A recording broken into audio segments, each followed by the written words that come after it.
Olá, todas, todos, bem-vindas, bem-vindos ao História em Casa. Você está na TV História em Casa. Hoje a gente tem o programa História Provoca 13. A gente vai conversar com Natanael Fona a respeito de África. Vou chamar ele aqui. O tema do programa de hoje é Muzumba, uma história da África pré-colonial. A gente está ouvindo aqui de Djiridu, As Den Sound of the Future, de Gary Thomas. E ele está no livro Muzumba, a Profecia. Bem-vindo para todo mundo que está entrando aí. Olá, Natan. Boa noite de feira. Ei, Thiago, tranquilo. Tá me vendo? Maravilhosamente bem. Não tô conseguindo enxergar aqui, ó. Tá conseguindo enxergar? Não tô. Então saia e volta novamente. Tá. Eu aguardo um pouquinho aqui. Bem-vindas, bem-vindos a todos que estão chegando aí. Hoje é o História Provoca número 13 e a gente vai falar de África. Natan está entrando aí, tentou uma vez, não deu certo, agora eu acho que ele vai conseguir se enxergar. A gente está ouvindo de Djiridu. Não é eco, Heitor, é a música de Djiridu. Ei, Thiago. Olá, Natan. Dessa vez, para mim, você ainda aparece atualizando.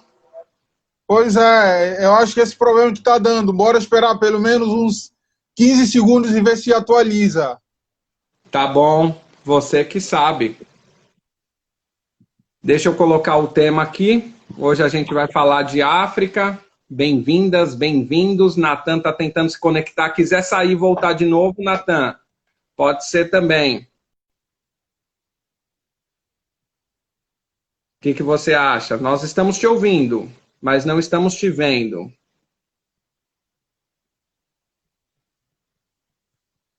O pessoal aí tá vendo ele? Eu não tô.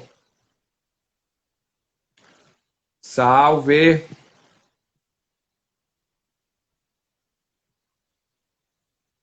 Aguardando o Natan aí. Deixa eu chamar ele aqui de novo. Enviar solicitação. Tá com probleminha de conexão lá. Já vai chegando por aí. Eu tô te vendo, Natan.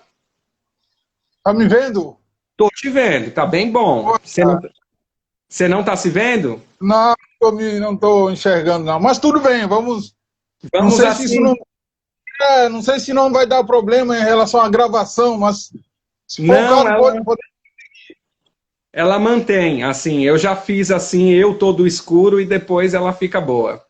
Ah, tá jóia. E aí, Thiago, como é que tá o senhor? Melhor agora na sua presença, meu querido. Satisfação é todo meu estar aqui para compartilhar um pouquinho de conhecimento contigo. Aproveito e te agradecer imensamente por essa oportunidade que o senhor me concedeu. Tá? Isso demonstra que como estamos querendo crescer como pessoas, porque conhecendo a nossa história que a gente consegue entender o presente e projetar o futuro. Eu costumo dizer que um povo que não conhece a sua história é um povo fadado ao fracasso. É um povo que não sabe para onde vai e por que está naquela situação. Então, fica aqui os meus sinceros agradecimentos, Thiago.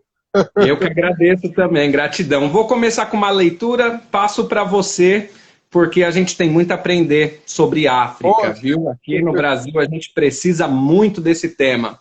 Eu até recebi algumas mensagens do pessoal, vocês têm que ter um quadro aí só de África, semanal, para a gente descolonizar. Vou começar com uma leitura e passo para você aí para a gente aprender um pouquinho. Vamos lá. Não. Eu vou começar com Guiné-Bissau. A Guiné-Bissau apresenta um processo bem diferente a respeito da colonização, sendo as relações coloniais sempre se basearam numa atitude de repulsa ao colonizador português. Assim, o domínio colonial na Guiné levou um longo e sangrento processo, o que consolidou uma tradição de resistência ao colonialismo na Guiné. O governo português passou muito tempo a desprezar a Guiné, não construiu escolas, toda a organização política e administrativa ficava a cargo do governo português, que colocava os cabo-verdianos como seus agentes, o que também adiava a formação de uma elite nativa guineense. O Império fez todos os esforços possíveis para manter os povos colonizados submetidos, que não questionassem o colonialismo. Portugal acreditou que o movimento de libertação nacional não contagiaria suas possessões, mas equivocou-se dentro da Guiné. O salazarismo pagou caro pela sua intransigente posição colonizadora, pois foram os movimentos de libertação nacional e o desenvolvimento da luta armada nas colônias o principal fator de desestabilização e queda do regime fascista português. Eu retirei esse trecho de um trabalho, de uma tese de doutorando da Danúbia Mendes Abadia, da Universidade Federal de Goiás, no programa de pós-graduação em História e doutorando em História. E por que eu trouxe a Guiné? Nosso convidado de hoje, que está aí na parte de baixo da sua tela, esse senhor aí, ele é Natanael Fona. Ele é formado em biomédico, em biomedicina, né? E acadêmico de direito.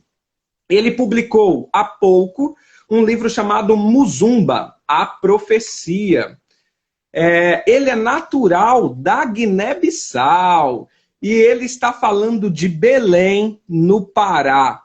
Natanael, seja muito bem-vindo à TV História em Casa e ao programa História Provoca. Estamos aqui para aprender com você. Obrigado, Thiago. Quando eu estava... Antes de eu começar, Thiago, como o senhor já mencionou, eu não tenho nenhuma formação na área histórica e tudo mais, mas é uma das minhas paixões. Sempre eu gostei de ler sobre as civilizações, reinos, impérios e tudo mais, em particular da África. Então, quando eu estava escutando a sua fala sobre, de uma forma sucinta, sobre a situação da Guiné, depois da colonização e durante a colonização, me veio aqui o pensamento, aquela trajetória daquele povo que, como muitos povos africanos, também acabaram se submeteram, foram submetidos, aliás, à colonização, que por muitos séculos se manteve. Só que essa colonização não se manteve apenas pela força. Existe toda a construção social para que a pessoa possa acreditar que a posição subalterna que ele se encontrava naquele momento era aceitável. Inclusive, tinha um slogan de Portugal que dizia: nós também somos portugueses. Então, essa era o slogan que o regime, que o colonialista sempre pregou, né? Fazendo com que a nossa população acreditasse que também pertence a Portugal. Né? Então, em relação à libertação, diferente dos países francófonos, onde a França teve que fazer uma política de negociação e tudo mais, os países da língua oficial portuguesa, houve uma certa resistência de Portugal, como o senhor mencionou, e o que acabou ocasionando as guerras da libertação. E a Guiné foi um dos marcos principais nas guerras contra o português, inclusive acabou inspirando os demais países como Angola, Moçambique, na luta pela libertação. Então, é esse pensamento que veio a mim logo durante a tua fala. Mas o interessante é é que após a independência, ou durante a luta pela independência, embora que isso não seja o, né, o objetivo dessa conversa, mas acabou puxando, mas eu vou resumir logo. Depois da independência, ou durante a colonização... Natan, fica à vontade, estamos aqui para te ouvir, segue lá. E se tiver o livro, apresenta o livro aí para a gente que você está lançando também. Tá, isso eu vou falar do livro daqui a pouco. Vai lá. No que tange ao processo colonizatório, realmente tinha uma elite que era dos cabo-verdianos que, de certa forma, acabavam mantendo o poder lá. Mas naquela época não tinha essa separação entre Guiné e Portugal. E Cabo Verde, desculpa. Tanto a Guiné quanto Cabo Verde eram apenas província de Portugal, então subentendia-se que era apenas um país. Inclusive, na luta pela independência,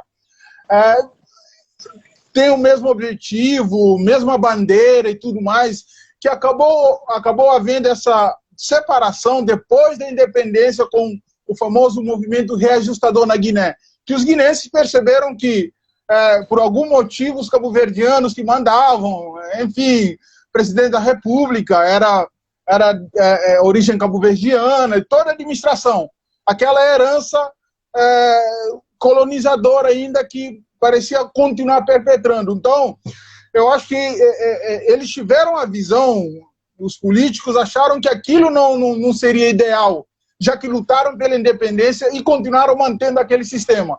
Então, por isso que houve essa separação entre a Guiné e Cabo Verde. Hoje são países amigos, cada um seguindo o seu caminho para o desenvolvimento. Bacana. A gente, não sei se você fez essa observação, aqui no Brasil, a gente tem uma ausência muito forte, um apagamento da raiz africana, e muitos não conseguem enxergar em si que o Brasil é formado por indígenas, portugueses e africanos, né? Se vangloria muito as raízes europeias das pessoas aqui no Brasil, né? É muito mais fácil você ver as pessoas aqui no Brasil exaltando sobrenomes vindos da Europa, né, dos colonizadores, do que dos povos tanto nativos da terra aqui na América, quanto trazidos da África. Por isso a importância da sua presença aqui. E o espaço, Natan, é livre para você apresentar o discurso e aí a gente vai dialogando. Só vou deixar aí, para quem estiver assistindo, se quiser participar, esteja à vontade, aqui o conhecimento a gente vai construindo junto, e tem um cardzinho com interrogação aí, é só clicar, faz uma provocação, faz um comentário, faz uma pergunta que a gente traz aqui para a tela e a gente conversa, tá certo? Natan, fica à vontade. Pois não, Thiago. Eu cheguei aqui no Brasil no ano de 2011. O Brasil e a África em geral, a Guiné-Bissau em particular, sempre teve uma relação, né? Não só histórica, desde 1500, 1530 e tudo mais, que houve chegada dos navios negreiros, africanos. Por isso que o Brasil hoje é considerado o segundo país com o maior número de negros no mundo. Só perde para a Nigéria, né? Inclusive ganha muitos países africanos. Então existe uma grande contingente de afrodescendentes aqui nesse país que acaba construindo esse mosaico social do Brasil, as três matrizes étnicas. No entanto, a relação com a África é uma relação um pouquinho ainda complexa, porque de forma que iniciou aqui no Brasil, é uma forma que talvez eu diria que não fosse ideal, que é uma relação de escravidão. Primeiro contato com o africano no Brasil para vir e ser submetido ao sistema à escravidão e tudo mais. Então isso acaba criando uma certa resistência histórica também, de que aqueles grupos acabam sendo estigmatizados e tudo mais, e acaba reverberando ainda na sociedade. Por isso que tem essa certa resistência, inclusive não só na questão social, ainda aqui no Brasil existe um grande desconhecimento dos pensadores africanos, dos intelectuais africanos, Claro, a visão é muito eurocêntrica, a visão ainda... então, precisa que haja essa mudança de paradigma.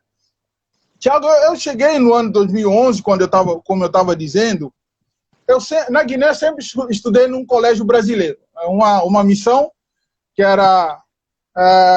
os professores saíam daqui do Brasil, iam dar aula e tudo mais, então sempre tivemos eu em particular tive essa vontade de fazer curso superior no Brasil. E a imagem também que a mídia passa fora, aquele país da democracia racial e tudo mais. E claro, após chegar, que a gente acaba deparando com situações que ainda precisam ser superadas, situações nas quais que não são favoráveis para que haja uma visão igualitária, essa democracia racial pregada. Então, isso acaba tendo impacto como nós, africanos, que chegamos de um dia para o outro e enxergando toda aquela dinâmica social diferente. Então, isso teve impacto e grande nas nossas vidas. O que me levou a escrever esse livro que o senhor apresentou, que é Muzumba, a profecia. Desde criança eu escrevi, eu já tinha escrito 2 livros infantis lá na Guiné, e aí eu cheguei aqui no Brasil, sempre eu gostei da história, um amigo meu me convidou para assistir uma aula no ensino médio, num colégio aí, sobre a história da África. Aí eu, empolgado, eu falei, pô, que legal, vamos lá, vai ser a história da África, dos grandes reinos, Império, Egito, Mali, Xangai, Gana, todas. E eu estava muito empolgado, Tiago. Aí eu cheguei, fiquei na frente, sentei na frente da sala, o professor chegou, me apresentaram, eu falei, olha, eu sou da Guiné, eu vim assistir uma aula aí que haverá história da África e tudo mais. E o professor, tá, tudo tranquilo. Aí quando a história começa no ano 1530. O primeiro contato que as pessoas têm aqui nos colégios com a África é no 1500. É desumanização. É um contato onde um povo é subjugado. É um contato que existe uma relação entre dominados e dominadores. Então eu estava na sala e eu não conseguia entender. Eu falei, mas como, cara? Como resume uma história de 3.000 anos, desde o Egito Antigo, das outras civilizações, dos outros impérios, e resume essa história apenas no ano 1500 para cá. Então isso foi um dos motivos que me levaram a escrever esse livro Muzumba.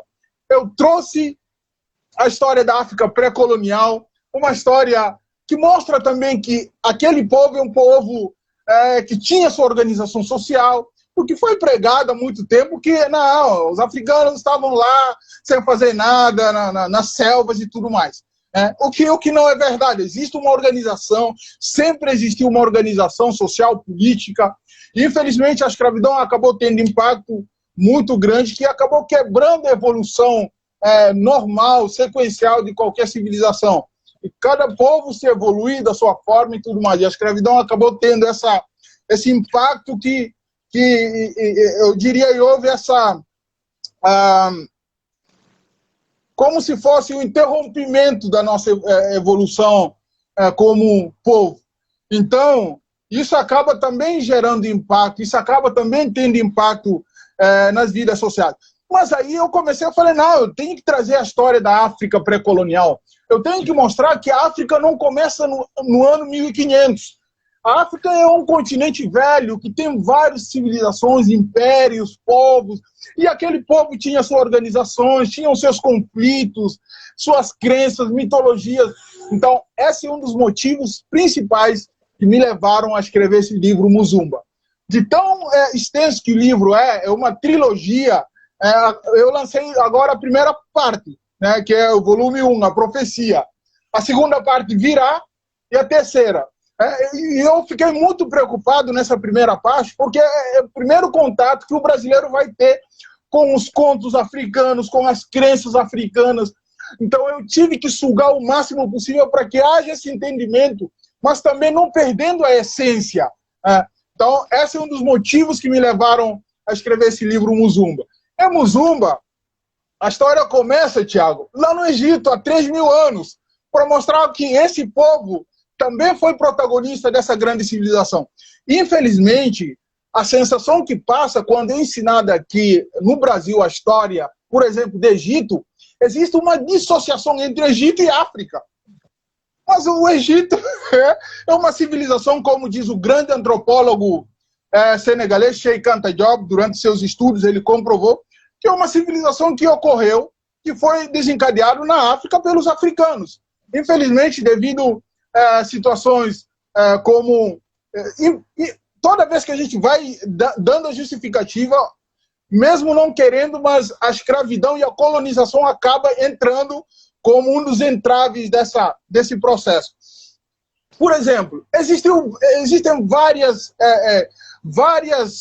como é que eu digo, construções históricas, várias construções também, que poderia também ter sido conhecido pelos brasileiros em geral no Ocidente. Por exemplo, construção greco-romana, aquelas casas magníficas e tudo mais, aquele templo, ágora, não sei o quê, tudo bem. Mas aí quando você enxerga a África, não existe isso, parece que não, o povo que vivia na Paloca. Então eu resgatei esses valores para mostrar que existiam arquitetos, existiam intelectuais, então existia uma organização social que era regido também através das normas de convivência para que haja esse bem comum que esse povo almejava. Então, de uma forma sucinta, o livro relata isso daí. Muitas informações, por isso que eu tive que separar uma trilogia. Falei, olha, vai o primeiro agora, depois eu vou trazer o resto. Até porque, Natan, a gente que não está acostumado tem que ir digerindo aos poucos. Exato. Não dá para trazer tudo de uma vez, né? Deixa eu trazer aqui a participação da galera que está aí, ó. O Thiago Lemos, 76, lá atrás disse eurocentrismo, né, na questão do sobrenome e tudo mais. A Nanda Souza disse aí, até porque a maioria dos negros não sabem seu verdadeiro sobrenome e quando éramos pequenos fomos ensinados na escola a exaltar o sobrenome que os colonizadores deram, né? Infelizmente, o mundo acadêmico esconde a história do povo preto, né? O Thiago Lemos está dizendo aqui, ali a respeito da aula que você foi no ensino médio, né? Aí o Thiago vem de novo, muito importante esse papo, e de fato, extremamente valioso. Thiago, nossa história foi interrompida com a escravidão, né? Tem um desvio aí. Egito é África, tem gente que pensa que África é um país, infelizmente ainda a gente passa por esse processo, né, pela falta de conhecimento. E aí o Albuquerque Jefferson está perguntando onde encontra o seu livro, tá? E aí o Thiago está falando que tudo iniciou na África, a Nádia também está falando que quer o livro, então é importante a gente deixar aqui, né? E aí tem uma pergunta a respeito de rei, ó. A Cat colocou gostei dessa pergunta. A Cat é professora de história, ela colocou aí, ó, não há um interesse real em se mostrar a nossa verdadeira história. E aí o Jefferson colocou uma pergunta aí, ó. O termo rei, né, aplica-se às lideranças africanas, visto que esse termo é um conceito eurocêntrico, né? Certo. Então, já que a gente está falando de África pré-colonial, a gente tem também os livros colocando muito de uma forma geral, tanto, e eu acho que muito se pode fazer paralelos entre o povo africano antes de 1500 e o povo originário do Brasil antes de 1500 também, né? Os indígenas. E aí ele pergunta a respeito do termo, porque em alguns lugares coloca como tribo, alguns lugares, né? Porque são todos termos europeus, ou então da língua já latina, língua grega, língua romana, que eles que vão escrever a história tanto dos povos indígenas na América, quanto dos povos africanos, né? E aí segue o barco e lembro, quem quiser participar, escreve no card que eu projeto igual projetei a do Jefferson aqui. Natan, é com você novamente. Tiago, é importante entendermos que a África, muitas das vezes, quando a gente ouve falar África e acha que é uma coisa homogênea, tudo igual. mas a África existem, inclusive nós africanos dizemos que existem várias Áfricas. Por exemplo, uma coisa muito interessante, lá na Guiné, se você me perguntasse na Guiné, e aí você é africano, eu vou dizer, não, eu sou guineense. Porque nós lá não temos essa necessidade de reafirmação. Então, lá é muito mais cada país, ou eu sou de tal tribo, eu sou de tal etnia. É importante entender que existem várias Áfricas, entre aspas.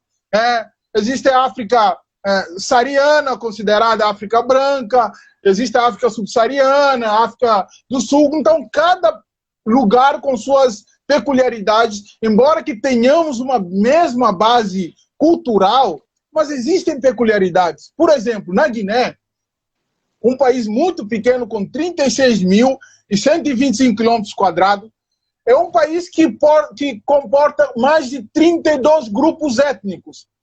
Então, cada grupo étnico possui a sua organização social. Cada grupo étnico possui a sua forma de organizar a vida social, da liderança. Tem grupos que têm um líder supremo que é chamado de régulo, não rei. Eu usei o termo rei, Tiago, para que haja entendimento para os brasileiros. Não é que... Não, eu usei para que haja entendimento. Porque se eu tivesse usado muitas outras linguagens, por exemplo, régulo, lantindan, não sei o quê, então haveria uma espécie de cacofonia, as pessoas não vão entender. Por isso que eu usei a palavra rei, para que haja essa compreensão. Como eu estava dizendo, na Guiné, um país tão pequeno, existe uma diversidade cultural muito grande. Por exemplo, existem tribos que têm líder supremo, que não é chamado de rei, mas são chamados de régulos, outras designações, que para que haja entendimento para um brasileiro, eu digo rei. Aí o brasileiro entende. Tudo bem. Só que ouvindo uma tribo, Tiago, a minha tribo, ela é anarquista. Nós não temos rei, não temos líder supremo, não temos nenhuma liderança que todo mundo ovaciona ou presta homenagem. Muito pelo contrário. Inclusive, eu tive essa situação no meu primeiro semestre de faculdade de Direito. Aí o professor chegou na sala e começou a dizer: as sociedades que não têm organização, que não têm um líder supremo, são sociedades que vivem em luta pela sobrevivência, cada um mata o outro, as sociedades anarquistas. Aí eu, escutando aquilo, cara... Aqui no Brasil, falei, aqui no Brasil, na aula de Direito, sobre questão do Estado. Então ele estava dizendo que a questão do anarquismo, onde tem anarquismo não há regra, não há um modo de vivência pacífico. O conceito de anarquia, ele é deturpado e levado para uma desordem, né? Exato. Eu acho é porque a galera talvez nem saiba quem é Bakunin. Pois é, olha. Então já fica uma indicação de leitura aqui, né? Então, Bakunin, talvez, para entender um pouco mais sobre a anarquia. Pois é, Tiago, continuando, o professor falou tudo aquilo, eu levantei a mão, contestei. Falei, não, professor, peraí, eu vim de uma tribo anarquista, mas não tem toda essa balbúrdia. Existe uma organização social, não existe uma tribo mais organizada. Não estou aqui fazendo uma publicidade leviana, mas não existe uma tribo mais organizada como a nossa. Nós somos considerados como tribos marcianos. Então, existe uma certa regra de convivência, talvez de forma não expressa, mas existe isso. Que eu fiz também a questão de relatar no livro. Aí você pergunta, mas espera aí, na sua tribo, na sua etnia, se tiver problema, quem resolve? Já que ninguém manda em ninguém. Só que existe uma organização que é um processo que todos os homens da tribo precisam passar, que é um processo de amadurecimento. Então, é como se tu vai seguindo, vai aumentando de grau, vai subindo de nível. Por exemplo, a criança tem que nascer e tem que aprender tal coisa, depois de chegar à adolescência tem que fazer tal coisa, até chegar no momento crucial, que é o momento de circuncisão. Então, quando você chega nesse momento de circuncisão, aí você transforma no ancião. Então, isso quer dizer que todo mundo tem a possibilidade de tornar um ancião. E qual é a função dos anciões? Quando tiver problema na aldeia, os anciãos que sentam e tomam as decisões. Embora sendo uma sociedade anarquista, mas existem um modo de convivência pacífica. Inclusive, eu relatei isso aí no livro. Eu trouxe muito a questão da tribo a qual eu pertenço, a organização social, como os problemas são resolvidos e toda essa trajetória. Então, justamente... O povo esquece que existe algo denominado ética. Sim, sim. Né? Na sua literal palavra. Na etimologia da palavra. Então, aí você não precisa de governo. Com certeza.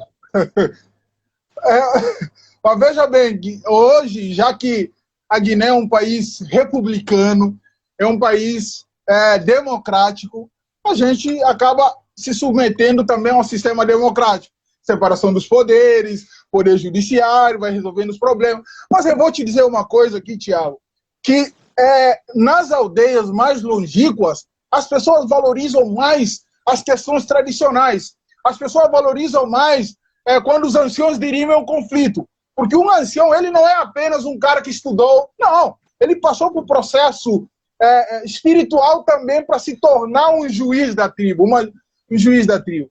Então, por isso que tem esse grande respeito, essa veneração. E todas essas questões, Thiago, eu tive que enxugar isso e colocar no livro para que haja essa leitura tão interessante, para conhecer também outra face da história. Isso vai quebrando a paradigma de que na África só tem leão, só tem não sei o quê, não existe uma organização. Eu fui questionado muitas vezes, durante a minha primeira graduação, a segunda, as pessoas me perguntavam, e aí, como é que é lá na África? Vocês moram no mato? Sei lá, são questões que eu encarava como, eu acho que é brincadeira, o cara não deve estar falando sério, né? Mas realmente existe um grande desconhecimento da história da África, do povo africano, que precisa ser conhecido. Hoje nós entendemos muito bem como a colonização, a escravidão foi usada para que haja a desumanização de um grupo, e hoje está tendo esse movimento de trazer também as histórias para que sejam ouvidas, principalmente a história daqueles que há muito tempo foram caladas. Então, justamente, um espaço como esse de trazer o meu caso aqui para compartilhar essas vivências demonstra que está tendo essa evolução. Então, isso é muito importante, Thiago. Natan, eu ouvindo você dizer isso, na minha mente só vem a ideia do oprimido virar opressor. Por quê? Se você pegar os Estados Unidos representando o Brasil, o brasileiro representa a África do mesmo jeito. Né? Porque é só selva, é só animal selvagem, é só fruta exótica, é só esse tipo de coisa que vem na representação, né? O europeu e o norte-americano também têm essa visão do Brasil, né? Que aqui pode tudo, que aqui é selvagem, né? Ainda a gente tem essa relação. E o brasileiro cria essa relação com a África, né? Muitas vezes absorvendo essas informações europeias e norte-americanas, vai construindo essa África toda igualitária, essa África toda selvagem, essa África toda tribal, essa África que parou numa época de 7 mil anos, não é nem 500 anos atrás, é de 7 mil anos atrás, né? Vamos aqui, ó. Deixa eu ver se tem mais alguma coisa. Não tem, pessoal. Quem quiser participar, escreve no cardzinho, beleza? Natan, a galera perguntou onde encontra o livro. Bem,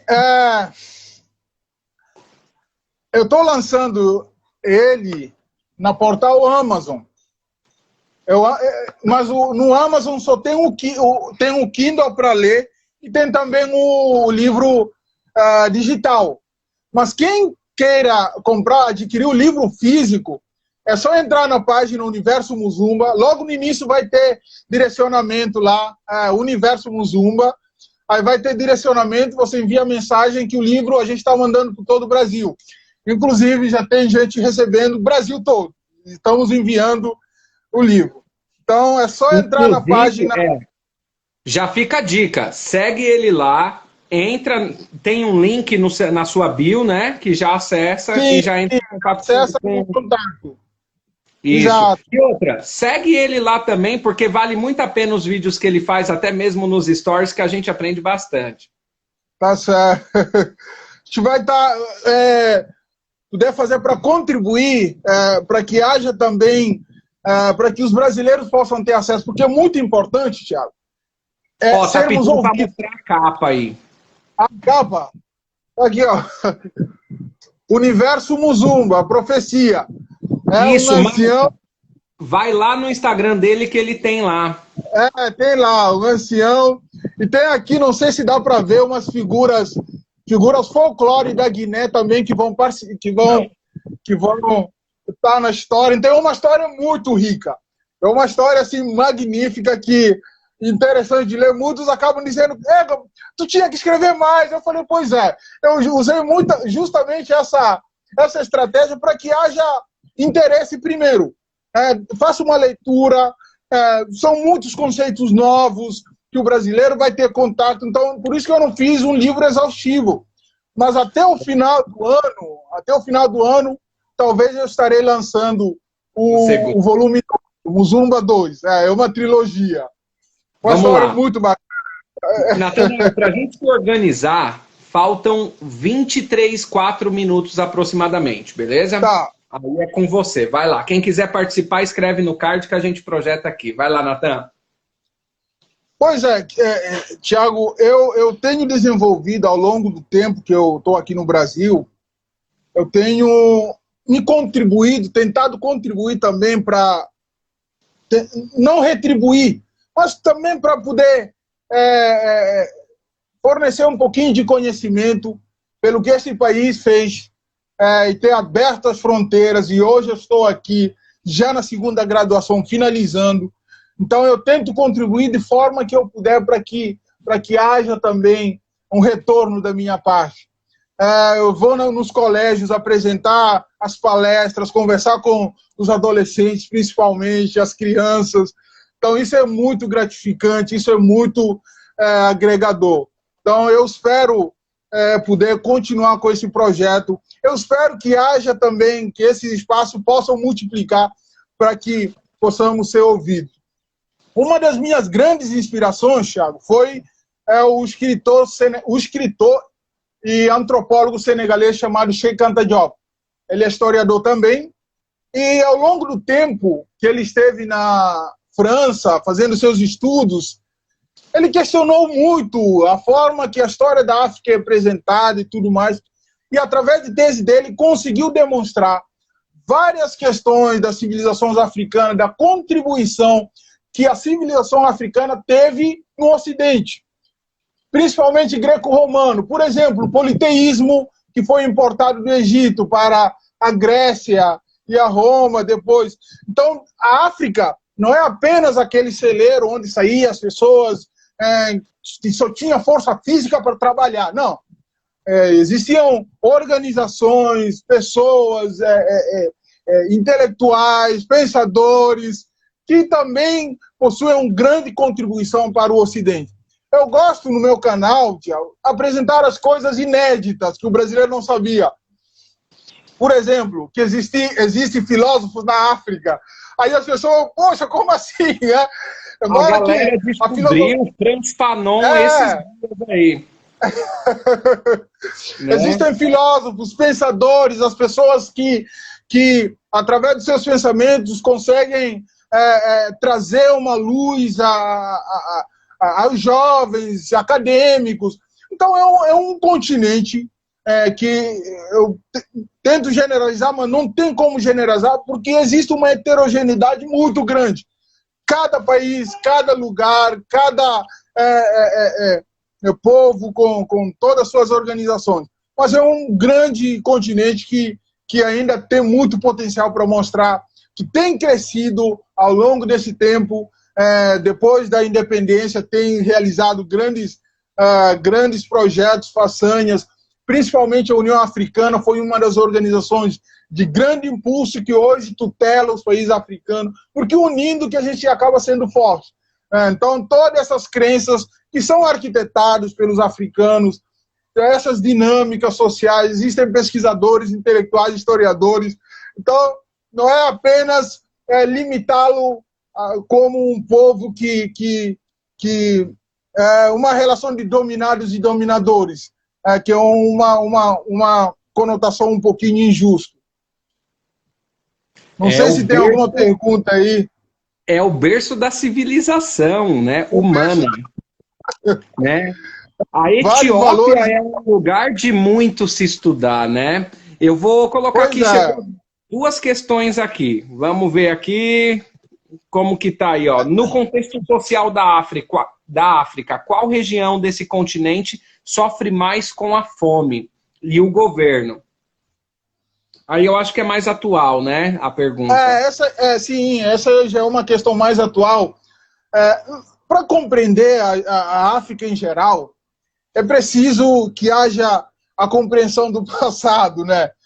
Por exemplo, a colonização, depois da colonização, os africanos lutaram muito com o slogan autodeterminação dos povos, nas Nações Unidas, para que haja também essa autodeterminação, para que o povo possa assumir o controle dos seus países, das suas populações.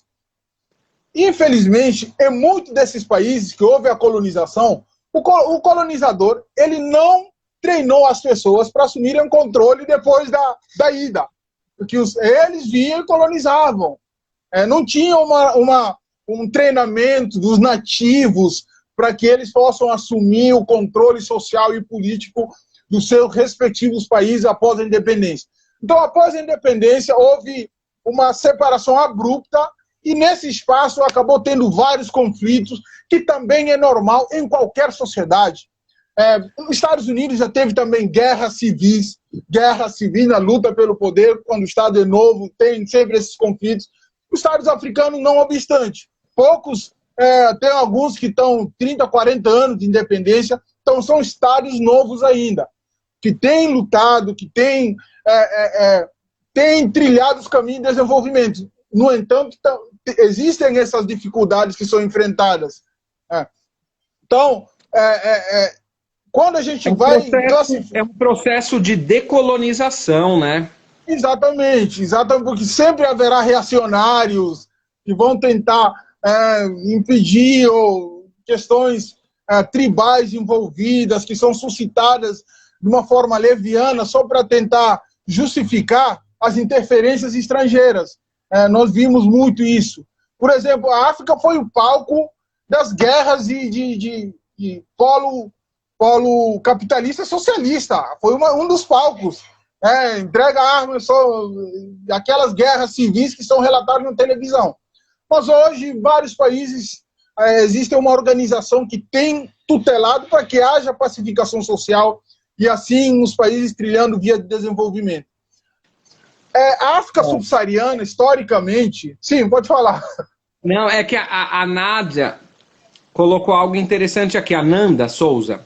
Em 2018, fazia um estágio no PIBID e fiz um trabalho com as crianças de 10 anos sobre racismo e acabamos abordando sobre o continente africano. E a maioria das crianças tinha uma visão pejorativa da África, né? Aí ela diz, quando eu mostrei prédios, médicos, carros, avenidas, eles ficaram assustados. E isso não está longe em 2018, isso, hein? A galera achando que ainda é selva, aquilo que a gente conversou agora há pouco, né? A respeito desse pensamento que tem do Brasil e o brasileiro faz da própria África, né? Aí o Jefferson, dá para dizer que a América do Sul, Brasil, tem muito mais de África do que do Brasil português?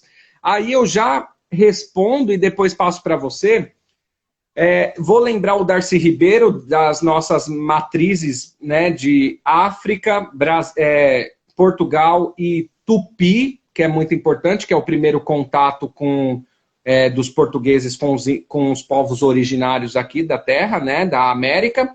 Então, os indígenas também, cerca de 30% do idioma brasileiro falado aqui, né, que não é errado talvez falar brasileiro, é de origem indígena, e também a gente tem muitas palavras de origem banto e yorubá também no nosso português do Brasil, falado aqui no Brasil, né? E aí, eu estou vendo muito no seu discurso, Natan, um discurso de um indígena brasileiro, de um nativo aqui, de um originário do continente americano, porque ambos foram tirados, tentado arrancar seus frutos, né, pensando numa árvore, chegando no tronco, até tentando arrancar suas raízes, mas as raízes, tanto africana quanto dos povos originários da América, elas resistem até hoje, né? Aí eu passo para você de novo e lembro que a gente tem cerca de 14 minutos. Essa sua última fala, justamente, eu nasci em um país onde todos nós somos iguais, né? Então a gente nunca lidou com essas questões de que existe uma diferenciação, de que a produção de pouca ou grande quantidade de melanina te dá um certo privilégio ou não. A nossa geração não teve isso. Então nascemos, para nós aquilo era normal. Aí tu chega aqui no Brasil, tu sente impacto. Tu sente impacto, aí tu começa a descobrir várias coisas. Então, justamente, para nós, Thiago, para nós é muito mais tranquilo, porque lá já temos a nossa construção, já temos uma história que a nós é contada, de que tal, tanto a África pré-colonial como colonial, para que haja compreensão, e também pós-colonial. Ou seja, hoje, por exemplo, na África, nós assumimos todos os cargos. Eu digo isso porque aqui no Brasil, um dos traços da escravidão, existe uma certa diferenciação que ainda é bem visível de um grupo que mora na periferia em detrimento àquele outro que é mais possui mais bens econômicos, tudo mais, que é fruto de construção histórica, da história do Brasil. Na Guiné, na África em particular, é diferente. Na Guiné, eu vejo médicos, desde criança, vi médicos parecidos comigo. Vi juízes parecidos comigo, desembargadores, empresários. Então, para mim, é muito normal. É muito normal. Diferente de um brasileiro, por isso que muitas das vezes eu entendo perfeitamente quando você vê a família alegrando com aquela conquista, ou um médico negro aqui no Brasil, de como é visto, eu entendo perfeitamente, né?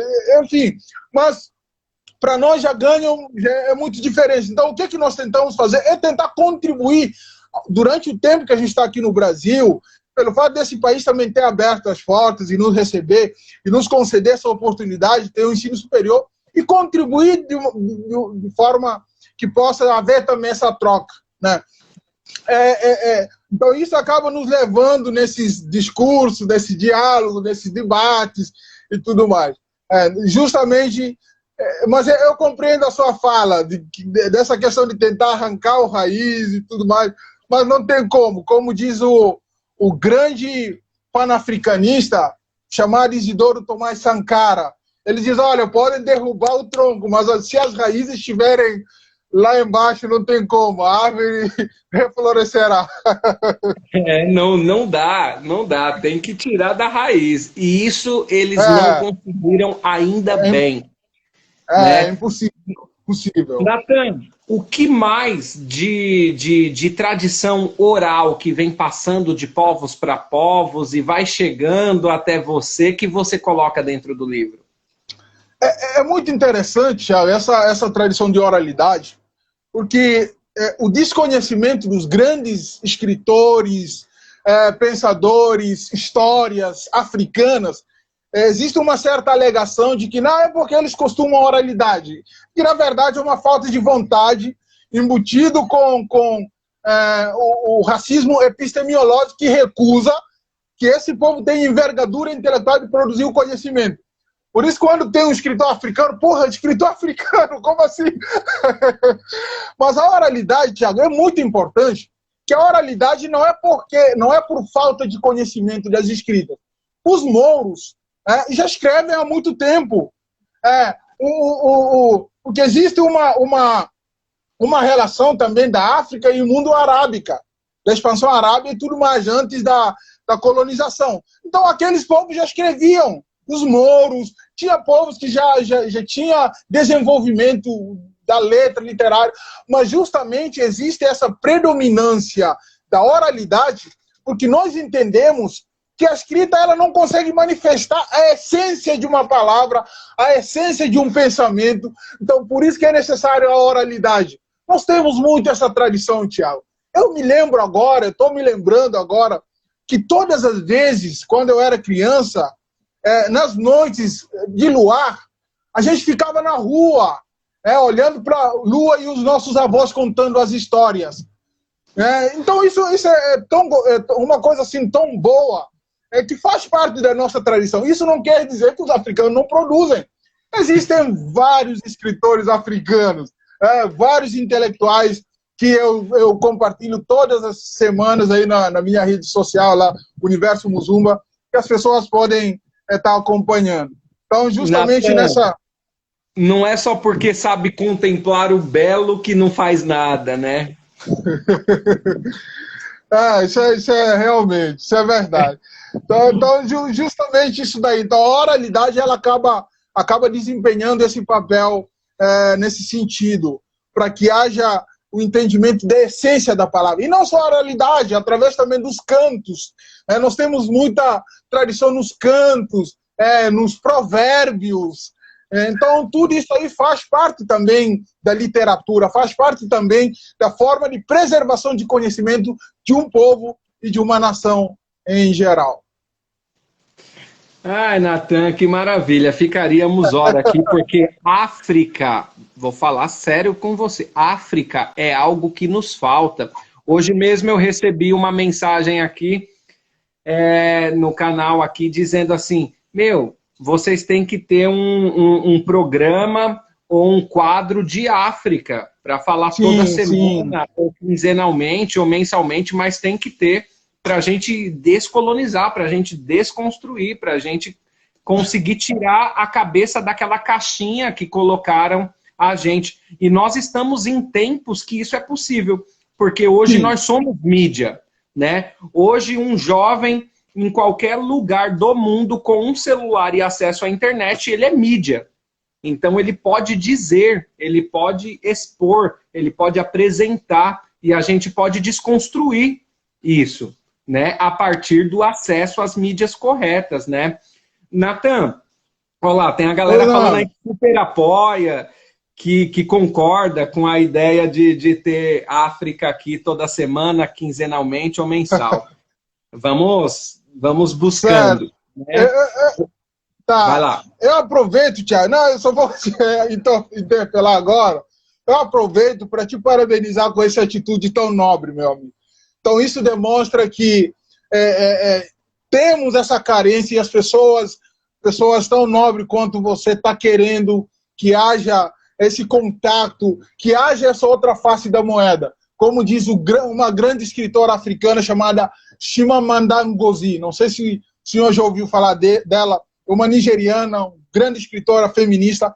Ela diz que o perigo de contar uma história é o perigo de vocês escutar apenas um lado e não ter a inteligência de oitiva da outra parte também, que é muito nefasto e acaba sendo desumano e não tão recomendável. Tá certo. Natan, estamos aproximando, e eu também concordo com o Diego que escreveu aí, o Agora Vive, passando muito rápido. Você acredita que falta só 5 minutos já, Natan? Caramba! E nesse momento de faltando tão pouco tempo, olha os coração subindo aí. Nunca vi subir tanto coração aqui. Natan, cabe nesse momento aqui eu perguntar para você uma coisa. O que é tão necessário dizer sobre a África pré-colonial que não explorei de você, que os nossos convidados não conseguiu perguntar e a gente não conseguiu tirar? o que é tão necessário que a gente abra os olhos, talvez, Natan, para algumas questões? Tiago, eu gostaria que as pessoas entendessem que a história da África, ela não começa no ano 1500. Quando uma criança brasileira, ela tem um contato, o primeiro contato com um povo, um contato de dominação e dominados, dificilmente essa criança enxergará esse sujeito com igualdade. Dificilmente. Embora que a gente possa ter tentado e tudo mais, mas dificilmente, porque é uma relação de dominação. Por mais que a pessoa não queira reproduzir discurso e as ações, mas isso fica no nosso subconsciente, como diz o Freud, né? O nosso subconsciente acaba também influenciando nessa questão. O que eu quis passar, a informação que eu gostaria de passar, que eu tentei passar aqui, é que a África é muito mais do que 1500. Existe uma colonização 3.000 anos antes. Existem vários impérios, existem organizações sociais, existem intelectuais que produziam, existem reis e rainhas. Rei de uma pessoa me questionou, para que haja entendimento. Existem régulos, que é considerado reis, rainhas, existem sociedades matriarcais, existem sociedades organizadas. Então não é apenas aquela falácia que há muito tempo é reproduzido como se fosse um lugar onde o povo não sabe o que queria e tudo mais, então por isso que foram escravizados. Então justamente essa é a mensagem que eu queria passar. E finalizando, Thiago, eu gostaria de dizer que a nossa dignidade, ela decorre da audácia e da coragem de enfrentar essas adversidades, de enfrentar essas questões que há muito tempo foram a nos impostas. Buscar até mesmo não aceitar as habitualidades impensadas, mas pelo contrário, deliberar de forma progressiva em nome do aperfeiçoamento da nossa convivência. Porque o hábito é a nossa derrota. Quando enfiamos no hábito e dizemos, olha, é isso daí, é isso que foi dito, acabou, é o hábito, é a nossa derrota. Então temos que demonstrar a nossa capacidade de superar essas adversidades através do diálogo como esse, através dos discursos, dos espaços como esse, para que haja essa interação, essa troca de conhecimento, troca de valores, que nos construirá como um grupo, seres que buscam evoluir cada vez mais em prol de um bem comum. Natan, que coisa bonita. Ó, o Instagram, infelizmente, avisa pra gente só faltando 30 segundos, e normalmente eu me despeço da galera aqui sempre muito rápido, mas olhando o relógio aqui, já faltam 10 segundos para as 8 horas, vai. Está chegando no nosso horário. Eu quero muito, com tranquilidade, agradecer sua presença aqui, dizer que a TV História em Casa está aberta para receber você. Sempre que quiser, apareça por aqui. Pelo que eu estou vendo nos comentários aqui, foi muito bom, porque o tempo passou rápido, a galera está parabenizando, falando que tem que ter mais. Então, nós estamos de telas abertas, né? Hoje em dia não é mais portas, estamos de telas abertas para te receber. E aí, vamos para suas considerações finais. Agradeço demais a sua presença aqui. Espero que tenha sido de tanto valor para você, como tem sido para mim, e como eu tenho certeza que foi para quem está assistindo a gente. Tiago, eu que agradeço por essa oportunidade, e dizer que foi muito, talvez até superou a minha expectativa, e foi muito bacana poder estar aqui e dialogar contigo. Eu agradeço imensamente as pessoas que deixaram seus afazeres e estão aqui nos acompanhando, nos assistindo nessa noite. Então, meus sinceros agradecimentos. Mais uma vez eu vou deixar, para quem queira saber mais sobre o meu trabalho, pode ir na página Universo Muzumba e seguir lá. E o livro também está disponível no KDP, no Kindle da Amazon. Mas eu recomendo o livro físico, que é quase o mesmo preço, e o envio é todo o Brasil. Com assinatura também. Muito obrigado, pessoal. Espero que tenham contribuído de uma forma que seja boa para todos. Valeu, obrigado. Natan, nós Só conseguimos agradecer. Gratidão mesmo. E a gente vai conversando. Quem sabe você não aparece aqui na tela de novo. Poxa, é uma grande satisfação, meu irmão, compartilhar mais uma vez o espaço contigo. Um abraço, meu querido. Até mais. Valeu. Obrigado. Falou, até.